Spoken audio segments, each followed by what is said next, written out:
Peace and power, family. I'm coming to you with a quick video about menstrual cycles. So many of us have had our share or experience painful menstrual cycles, and typically that is a toxic womb symptom. Let me explain before you go off into a tangent. So 9 times out of 10, it's really all about womb wellness and how much your womb is actually relaying messages to you. Typically, women suffer from PMS, and that usually is like what we know as a normal woman. Some women's cycles last 5 to 7 days, some longer. Usually that is a sure sign that you have a toxic womb, that you are ingesting toxic foods, or that you have, there's a Bugs 1, Nadia 0. Basically, it's saying that you have a toxic womb and that you are ingesting a lot of toxic foods or a lot of toxic behavior, whether if it's depression, anxiety, mood swings, any tumors or cysts. Those are typically like signs reminiscent to PMS symptoms. So for me, for example, I would consider myself to have a healthy womb because I'm naturally, almost obsessively detoxing from anything that I've eaten almost immediately. So if I want to have fried chicken, which is probably still terrible, you're not supposed to technically be eating meats or animal flesh. That is a cannibalism trait. I've digressed. However, but if I'm eating fried chicken, I'm more than likely going to have a detox with that meal. They say in Asian cultures, hot food should be accompanied by hot drinks and cold foods should be accompanied with cold drinks. So I'm going to make a detox tea, more likely like a lemon with ginger, hot water, and some type of herb inside, or chlorophyll. I used to do that a lot as well. So I would drink that while I'm eating these toxic foods to kind of give myself like an immediate flush. So typically, to kind of not go too far off course, but if you're eating, you should pass a bowel movement within 15 to 20 minutes of your meal.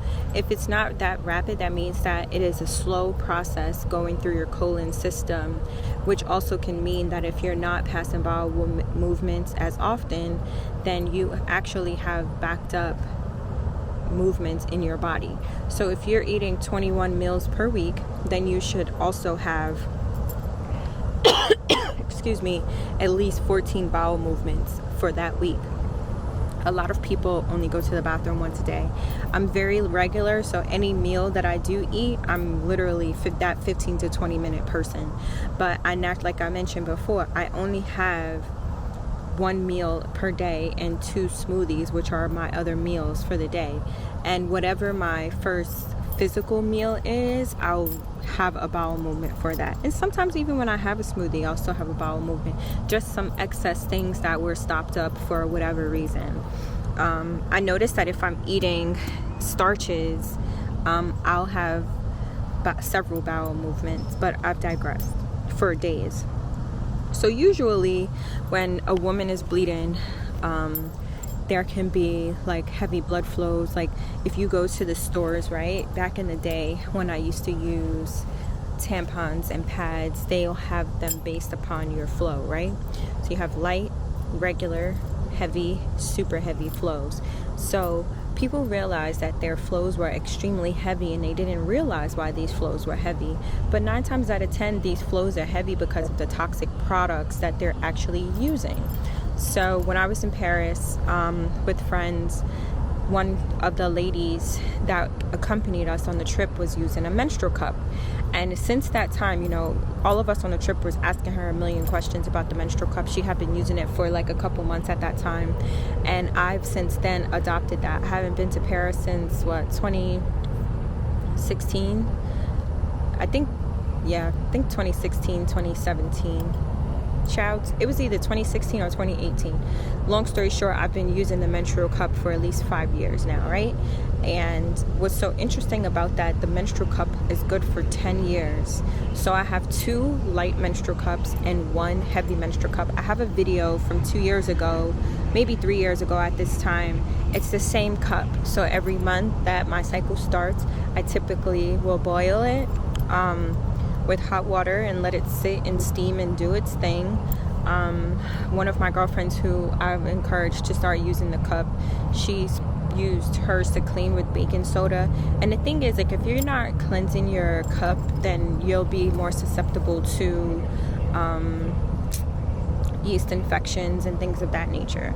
So the point of all of this is to say, when you're using these toxic products, because a lot of these brands, high value brands or big box retailer brands, Tampax, Always, things of that nature, they have so many chemicals inside of those padded products. And what naturally happens is that toxicity is now going into your immediate system, which is your womb.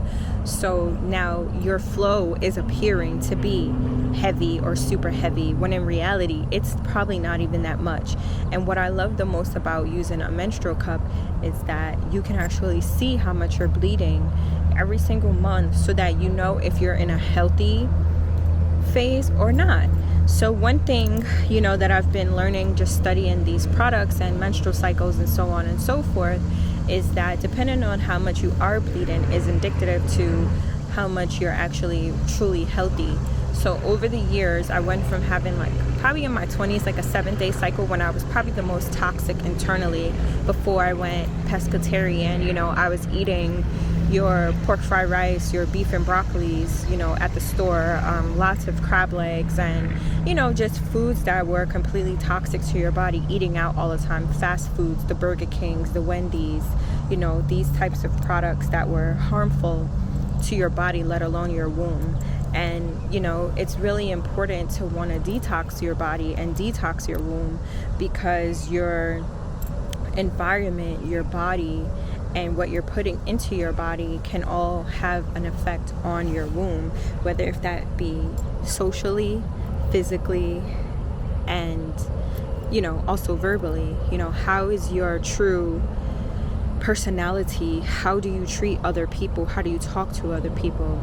All of these things are indicative to what your menstrual cycle should and would reflect. So I say that all to say this. If you see me looking down, I'm looking at notes. So I say that all to say, when I was the healthiest I've ever been, which was raw vegan, back in 2020 to, the end of 2019, around my birthday, which was October. So until October 2021, I was the healthiest because I was raw vegan. So I only ate fresh fruits and vegetables, and if I had any hot food, it's considered raw when it's at room temperature, because it's technically no longer cooked. So I was raw vegan, and I was high off of every herb that you can think of, because I was putting that stuff in my smoothies on a daily basis. I had a smoothie every single day. I had adopted smoothies years and years ago, so I've never really let go of that process, because I know the benefits that it truly has when you're blending fresh herbs, fresh fruits, fresh vegetables, on a consistent basis. So that actually reflected in my cycle. My cycle went from 7 days from when I was in my 20s. So I had been also cycling since I was 11 years old. So now that I'm older, according to these white people on this planet, patriarchal society, telling us that time is this, and every single day they're reminding us of a cycle that they want to keep us in. But that's neither here nor there. So I say it all to say, now I'm probably about 2 to 4 days on a cycle, and usually, like, my first day, I can see that I'm having a menstrual cycle, because I can wipe myself and I see it when I urine. But then typically, I want to say I won't have a flow until maybe day 3 and 4, and then I'm done.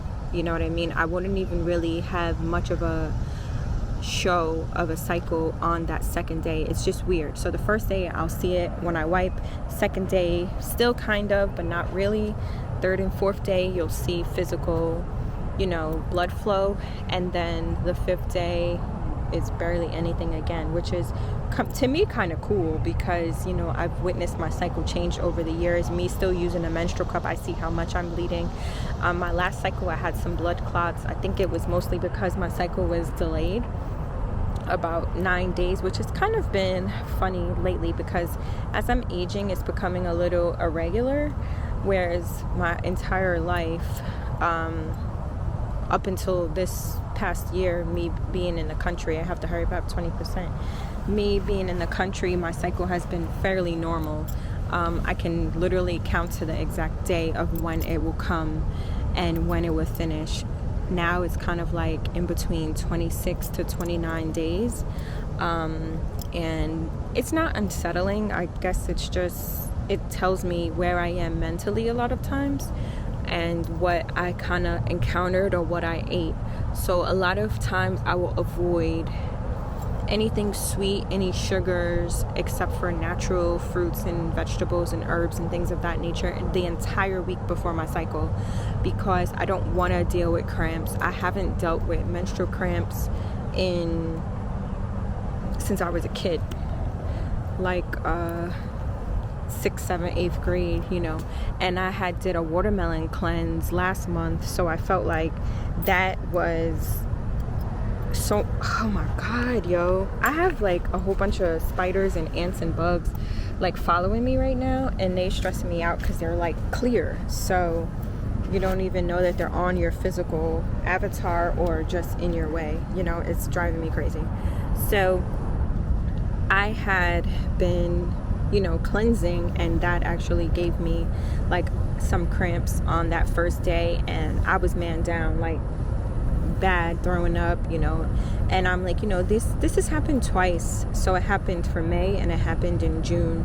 So July, I'm really going to be taking it easy. Lately I have been craving coffee. I don't even drink coffee no more, so it's been kind of weird. I had coffee today, which was even funnier. So I know that my cycle is approaching, so now I'm like, all right, we have to start going back to just fruits and vegetables. So today is like my cheat day. I'm just gonna have whatever I want to eat, and then for the rest of the week we're just gonna get back to being simple. On Saturday I have an event. More than likely I'll be drinking champagne finally. I haven't had champagne since I can't even tell you, so I'm really excited for that.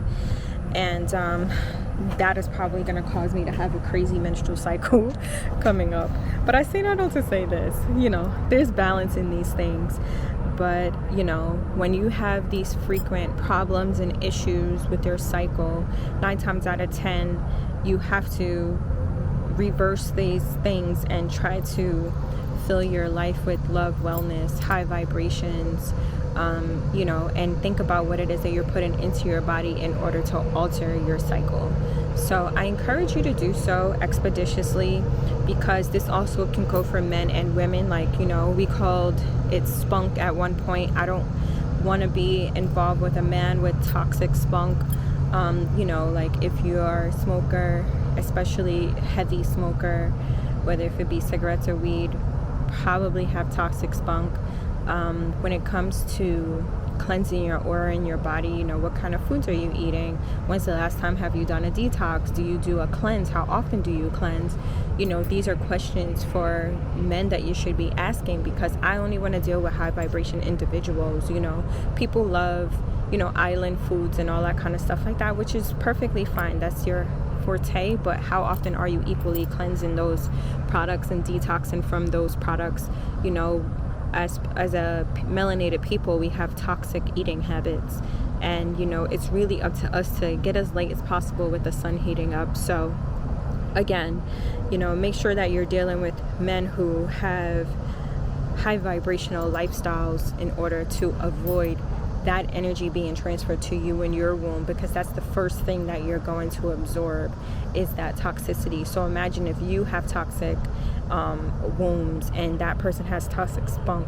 Now you got a toxic marriage. Like, make it make sense, because now you're filled with energy, anger, rage, depression, anxiety, money hungry, greed. There's so many layers to this. So, again, I encourage you to get as light as possible. I'm not saying to be like me, but I'm encouraging you to practice the same things that I practice. All right? Peace.